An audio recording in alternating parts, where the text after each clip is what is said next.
Hi friends, मैं ओम नारायण सिंह आपका अपने यूट्यूब चैनल वेंसर क्लासेस में बहुत बहुत स्वागत है। आज हम फिर रोज़ की भांति लेके आए हैं एक नई हेडिंग, नया प्रूफ, जो कि वास्तव में बहुत इंपॉर्टेंट है। पिछले वीडियो में जो हमारा छूट गया था, एम्पियर परिवर्तनीय नियम का अनुप्रयोग, शायद एक हेडिंग उसमें हुई थी और अगली आपके सामने है। कौन सी, वो आप देख पा रहे होंगे।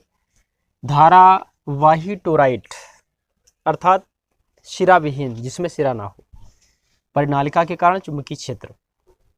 तो ये हमारी अनुप्रयोग में एक हेडिंग है, इसके पहले एक हो चुकी है और अब इस पे हम बात कर रहे हैं, ध्यान दे रहे हैं। पहले देखिए, बात कर लेते हैं टोराइड क्या होती है। टोराइड के बारे में जान तो लीजिए, तब हम धारावाही टोराइड की बात करेंगे। एक ऐसा सिस्टम या फिर एक ऐसा निकाय जिसमें प्रारंभिक और अंतिम बिंदु एक दूसरे में विलीन होते हैं, निहित पाए जाते हैं अर्थात परिलक्षित नहीं होते हैं, उसे टोराइड कहा जाता है। और यह आकृति वृत्ताकार होती है जिसमें असंख्य फेरे लगे होते हैं, तो उसे हम क्या बोलेंगे, टोराइड बोलेंगे। ठीक है, आइए इसकी ज्योमेट्री थोड़ा देख लेते हैं। पहले आकृति कैसे बनेगी टोराइड, जैसा कि परिभाषा में कहा गया है।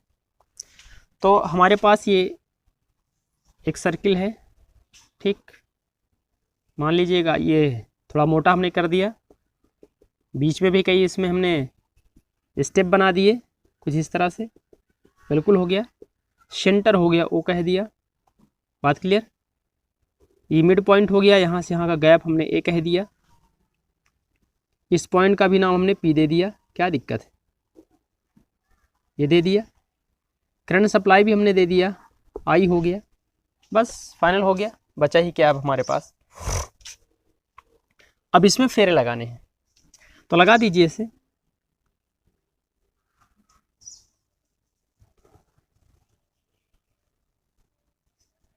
ये ऐसे सारे फेरे कंप्लीट हो गए। सपोज करते हैं कि हमारी टोराइड थी जिसमें n फेरे थे।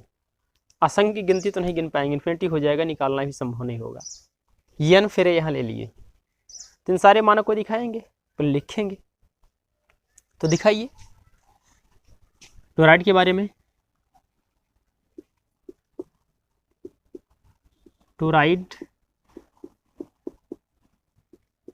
एक ऐसा निकाय होता है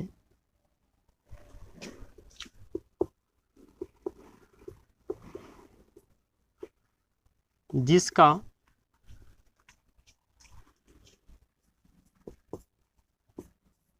कोई भी सिरा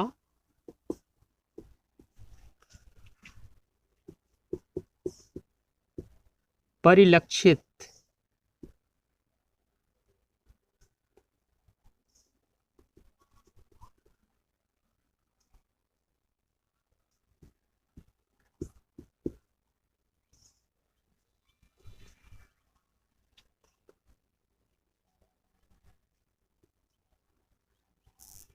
परिलक्षित नहीं होता है। ठीक है, टोराइड एक ऐसा निकाय होता है जिसका कोई भी सिरा परिलक्षित नहीं होता है। जैसा कि आप इस चित्र में देख भी सकते हैं, कहाँ चालू हुआ, कहाँ इसका अंत हो गया, कुछ दिख रहा है स्टेप, कुछ नहीं दिख रहा है, तो इसे हम क्या बोलेंगे, टोराइड बोलेंगे। ठीक है, ये तो हो गई इस टोराइड की परिभाषा। आगे एक्सप्लेन कीजिएगा, प्रूफ पे आइएगा। माना एक टोराइड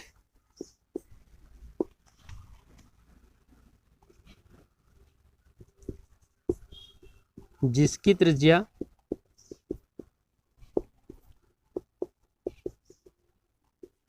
बिंदु P के सापेक्ष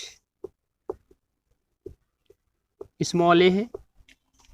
ठीक, त्रिज्या क्या है, स्मॉल ही तो है बिंदु P के सापेक्ष। अतः इस त्रिज्या को OP बराबर A भी लिखा जा सकता है। इस टोराइड में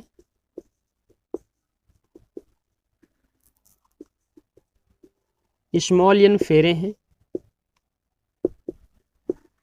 ठीक, ये सारे फेरे हैं और I एम्पियर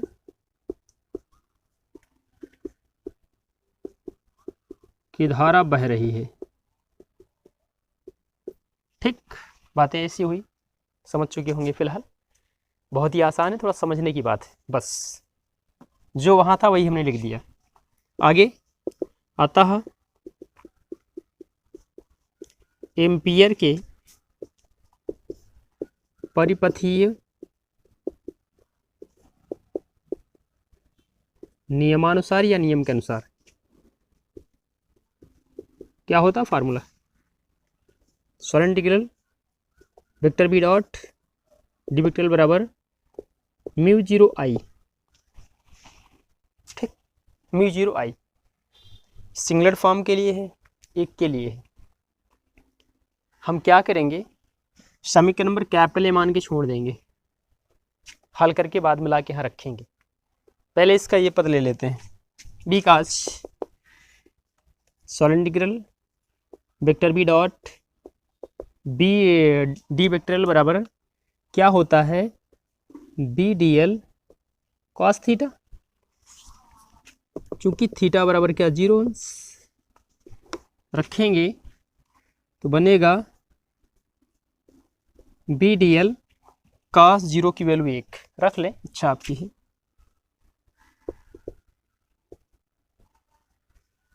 ऐसा कुछ का 0 का मान 1 हो गया, बगल में इसको रखिएगा, डीएल हो गया।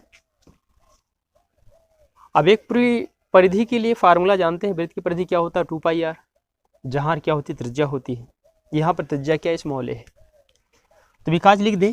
चूंकि डीएल बराबर क्या हो जाएगा 2 पाई ए, अतः solid integral vector B dot D vector is equal क्या हो गया, बी ऑफ 2 पाई ए।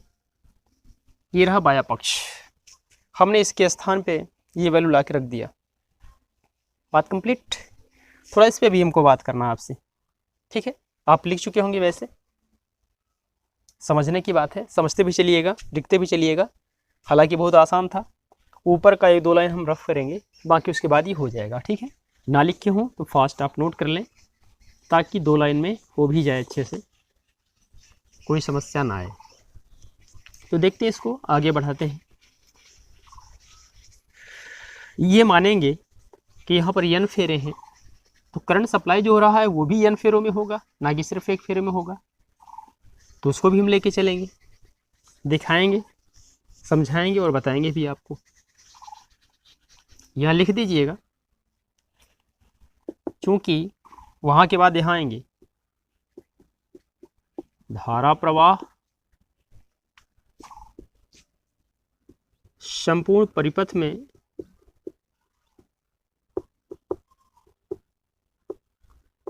हो रहा है, जो n फेरो युक्त है। ठीक, n फेरे हैं इसमें, n में बहेगा। अतः ये क्या बनेगा, यही तो है current supply.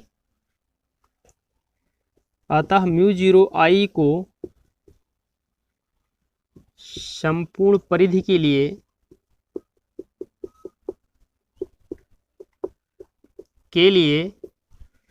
Mu zero n 2 pi A of I लिखा जाता है। कितना आसान, म्यू जीरो आई तो था, लेकिन पूरी परिधि की बात कर रहा है। तो परिधि क्या होता है 2 पाई ए, n फेरे हैं तो क्या बन गया, n इंटू 2 पाई ए, ऐसा बन गया।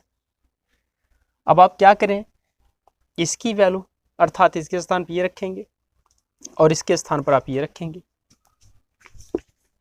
लिखिएगा आप, समीकरण 1 से यह कैपिटल ए से क्या हो जाएगा, कैपिटल में है क्या चीज, उसकी बात करते हैं हम लोग।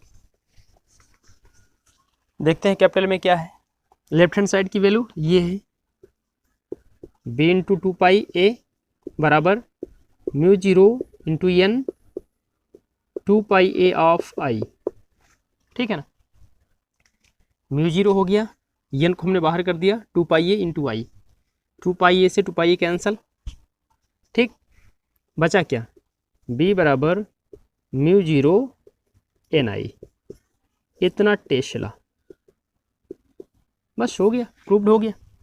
यही हमको करना था, और इसमें है क्या चीज़।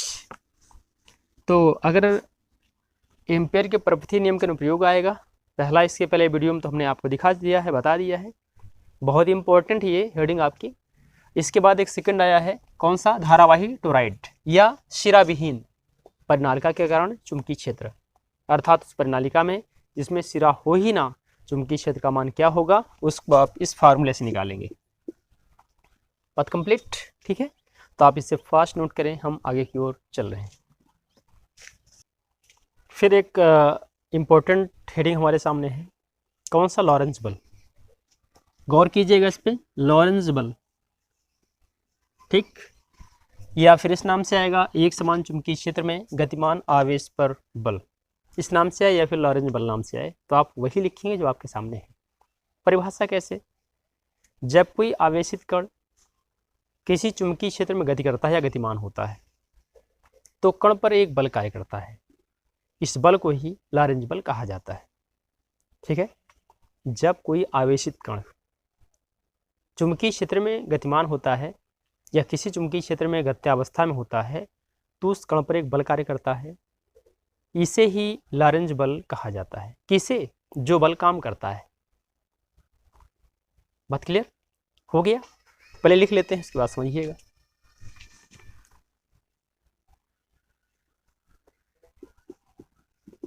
जब कोई आवेशित कण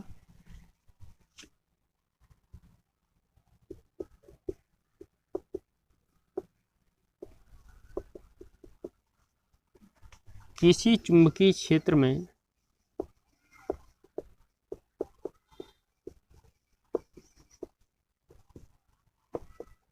गतिमान होता है,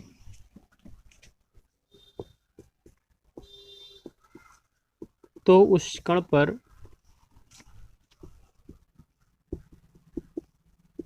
एक बल कार्य करता है, ठीक है।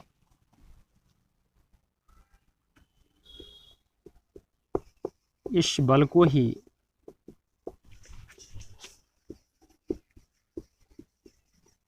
लॉरेंज बल कहा जाता है, ठीक, समझते चलिएगा। जब कोई आवेशित कण होगा, किसी चुंबकीय क्षेत्र में गत्यावस्था में आएगा, तो जायज़ सी बात है उस पर एक बल कार्य करेगा, जायज़ सी बात है, विरोध जरूर होगा, उस बल को ही हम क्या बोलेंगे, लॉरेंज बल बोलेंगे। बात एकदम कंप्लीट हो चुकी है, ठीक, कंफर्म हो चुके होंगे आप। फिर आगे होंगे कैसे स्ट्रक्चर इनके, जरा इनके बारे में देख लेते हैं, समझ लेते हैं, जान लेते हैं। सपोज दैट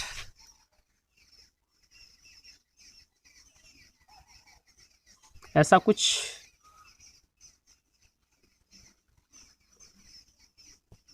मान लीजिएगा, ये पॉइंट हो गया जहाँ चार्ज रखा हुआ है, ठीक, इसका नाम हमने ओ दे दिया, अर्थात बिंदु पर क्या है, एक आवेशित कण है। बात कंप्लीट है। ये हो गया आपका फोर्स F, ठीक है। ये हो गया आपका चुंबकीय क्षेत्र B, और ये हो गया आपका वेलोसिटी स्मॉल v।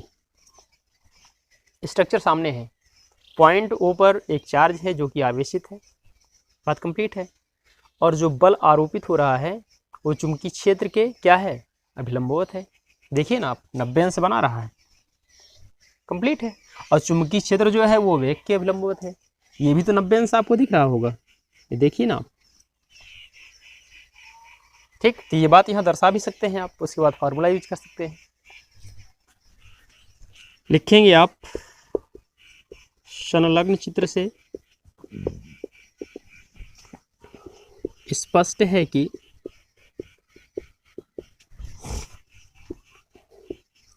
चुंबकीय क्षेत्र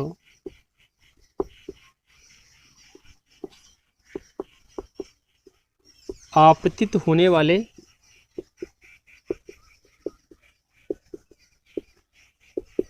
बल और वेग के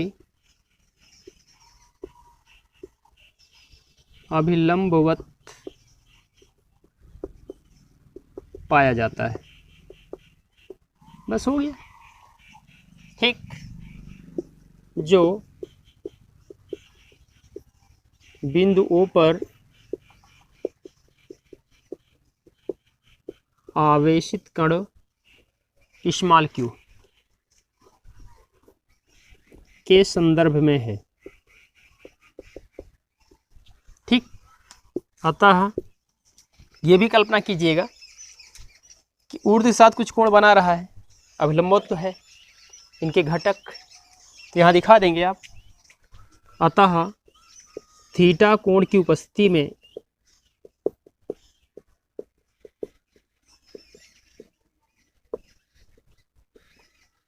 प्राप्त होने वाला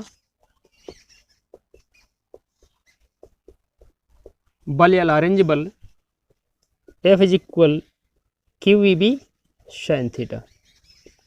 ये रहा हमारा फार्मूला, इतना न्यूटन। ठीक, हमने लॉरेंज बल जाना, यूटिलाइजेशन उनका जाना, ग्राफ भी सामने है, फार्मूला कौन सा होगा वो भी हमने क्लियर कर दिया। एक बार फिर से, जब कोई आवेशित कण किसी चुंबकीय क्षेत्र में गतिमान होता है या फिर गत्यावस्था में होता है तो उस पर एक बल कार्य करता है जिसे लॉरेंज बल कहा जाता है। ठीक, तो इस वीडियो को आप देखिए, अच्छे ढंग से समझें, जानें, या तो लॉरेंज बल के नाम से आएगा या फिर इस हेडिंग के नाम से आएगा। गलती ना होने पाए, समझ के आप काम करें, इसे फास्ट नोट करें, हम आगे की ओर चल रहे हैं। आइए हेडिंग पर आते हैं। कौन सा एक समान चुंबकीय क्षेत्र में आवेशित कण की गति? एक समान चुंबकीय क्षेत्र रहेगा, आवेशित कण की गति या क्या होंगी, इनके बारे में जानिएगा। तो 3 प्रकार से संभव है। एक क्या है, जब आवेशित कण चुंबकीय क्षेत्र के समांतर हो। दूसरा, जब आवेशित कण चुंबकीय क्षेत्र के अभिलंबवत हो। तीसरा, जब आवेशित कण चुंबकीय क्षेत्र से तिरछा जाता हो। तो जहां पर हमारे पास 2 बहुत इंपॉर्टेंट है, कौन सा, एक समांतर और एक परपेंडिकुलर। ठीक, तो देखते हैं।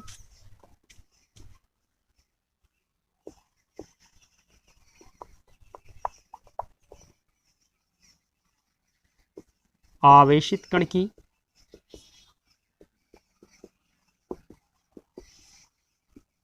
मुख्य स्थितियां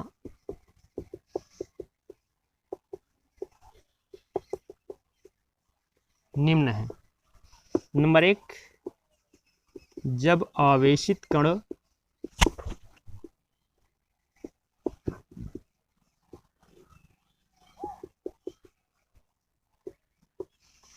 चुंबकीय क्षेत्र के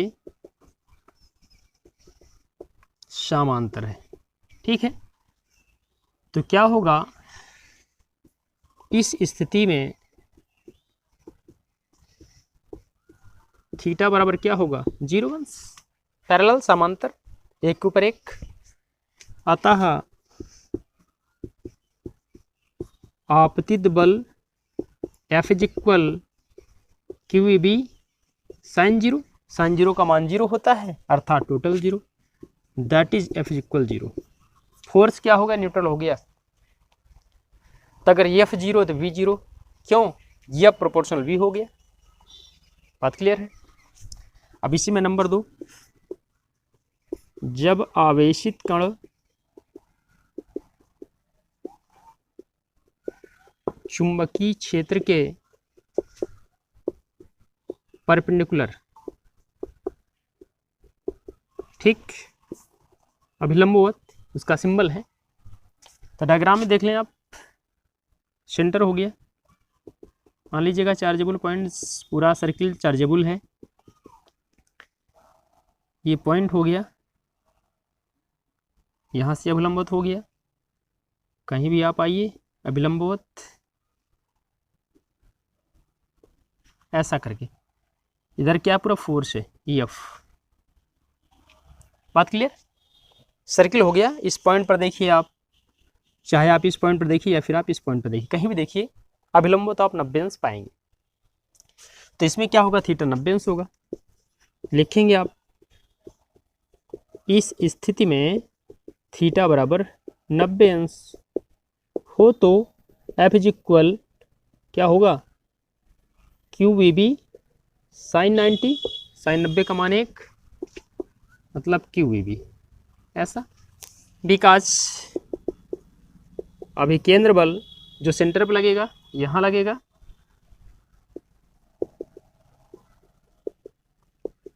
F is equal M V square by R. अगर इसे 2 मान लें, इसे आप 1 मान लें, तो लिखेंगे समीकरण 1 कामा 2 से एफ कैंसल आउट हो जाएगा, क्यू ई बी बराबर M V square by R, V से वी कैंसल, स्क्वायर कैंसल, ठीक। आर यहाँ लाएं, क्यू बी नीचे भेज दें, तो इसकी त्रिज्या निकल आई आर बराबर क्या, M V upon Q B, वृत्तीय पथ की त्रिज्या है, ठीक है ना। अब मेरे पास इधर जगह नहीं है, इसको मैं रफ करूँगा। नंबर फर्स्ट आप नोट भी कर लें, देरी बिल्कुल ना करें, समझते चलें अच्छे से। तो वृत्तीय पथ की त्रिज्या हमारे सामने आ गई है, आर बराबर M V upon Q B. अब हम चलते हैं ऊर्जा के फार्मूले पर, ठीक। विकास गतिज ऊर्जा समीकरण हमारे पास है, उसके द्वारा हम वेलोसिटी निकालेंगे, एक और रिलेशन भी फाइंड करेंगे। कौन सा निकलेगा वो भी आप देख पाएंगे। तो देखिएगा, क्योंकि के बराबर क्या होता है, हाफ एम बी स्क्वायर। यहाँ से देखिए गतिज ऊर्जा समीकरण है, v की वैल्यू क्या होगी, v बराबर root of 2k upon m, ठीक है ना। कैसे होगा, 2 यहाँ जाएगा, 2k बराबर एम बी स्क्वायर, m नीचे आएगा, तो 2k by M is equal V square, square हटेगा, रूट लग जाएगा, ठीक है। ला के इस v की वैल्यू यहाँ रख दें, अतः r बराबर क्या होगा, m इस v के स्थान पे root of 2k upon M whole upon क्या, क्यू बी। एक फार्मूला और जनरेट हो गया। तो फिलहाल पैरेलल पे तो पूरा बल ही 0 हो गया, वेलोसिटी 0 हो गया। परपेंडिकुलर होगा तो रेडियस ऐसा निकालेंगे, ठीक है, और वे कुछ ऐसा होगा इन पदों में, या फिर क्रॉस कर दें, डेफिनेटली क्रॉस कर दें यहाँ से, तो v की वैल्यू आप यहाँ पा जाएंगे, v बराबर R Q B upon M, ऐसा मिल जाएगा आपको। जैसे चाहें आप इसको टर्मिनेट करके आराम से लिख सकते हैं, ठीक। तो फिलहाल आज की वीडियो में इतना ही, नेक्स्ट डे आपसे मिलते हैं, आपसे बात करते हैं।